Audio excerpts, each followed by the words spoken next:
Hello, my name is Kat from Alberta, and today is Wednesday. You're joining me for another fabulous episode of Women and Such. So this topic, while interesting, it's not necessarily one that I really feel educated enough about to really contribute a ton to the discussion. I feel like you kind of pick your battle with important issues because there's so many. This just is not one that I particularly have thought about a lot or have researched a lot or have read a lot about. In general, I agree with what you said, Lauren, and I agree with what you said, JC.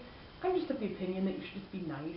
And that's that. So, I thought I'd take a different approach. I thought I'd tell you some historical implications. Because when I don't know what to talk about, I always turn to history.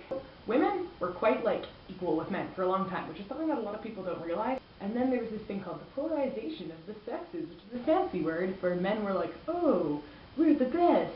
Too bad, women folk. There was this dynasty called the Merovingians, and then following that, there was a dynasty called the Carolingians, and those were throughout Europe. And throughout, these women tended to be viewed very equally in terms of profession, especially during the Crusades and the Reconquista. Reconquista was kind of a war for Spain between the Muslims and the Christians. The reason for that was because all the men were out at war, so all the women were doing all the jobs and stuff. There's this empress, for example, Empress Adelaide. She was an Etonian empress, which does not mean that she was an Ottoman or anything like that. It just simply means that her husband's name was Otto. And she was an extremely well-respected woman and an extremely well-respected leader. She was respected in both capacities. And this transferred over to the whole Iberian Peninsula, which is like Spain and Portugal and that whole area, because women there were, lots of times they were merchants and heads of households, and they were literate. They were also respected by men as authors, which is kind of an interesting thing. We know this because there was this thing called the Play of Daniel, and Franciscan friars loved the Play of Daniel. In the Play of Daniel, lots of it was talking about how women were good authors.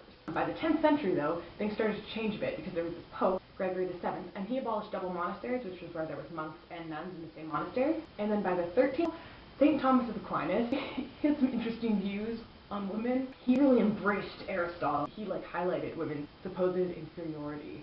That kind of set up Europe for the polarization of the sexes. So after the 10th century, things started to crystallize, and you really begin to see the polarization of the sexes occur. After the foundation of the Merovingian dynasty, this guy named Clovis, it's a funny name, he embraced this thing called Salic law, which was basically this big compilation of all these dramatic laws, and this severely limited women's inheritance rights. You still saw some women being respected in their profession and as in the capacity of being a woman. For example, there was this lady, Hildegard von Bingen. Again, a really cool name. All these people have such cool names. And she was a 12th century nun, but she was also a doctor, and she did all these contributions to medicine and stuff, and she was really awesome, and she was really well respected. Another one is Joan of Arc, who I think we all know who Joan of Arc is, and both of them kind of go against the norm. So it's interesting to see over time and space how things crystallized.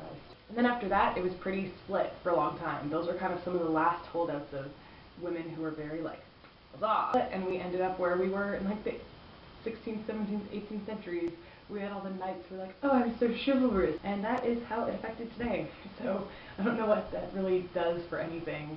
But I didn't really have much to say aside from what you guys already said, aside from be nice. So I thought I'd just tell you some historical stuff. My other thought was that I'd focus on the and such part. So I'm going to run you through the word such and how it came to be a word. I don't even know what I'm doing. This is right. Such. Oh my god. This is so pathetic. Such originated before the year 900. In Middle English, there was the word such, wolch, youch.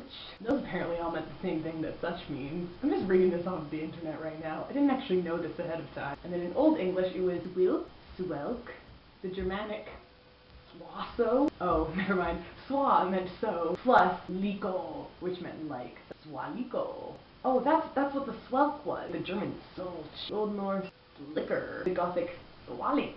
In case you're ever wondering the origins of the word such, the chlorine is getting to my brain.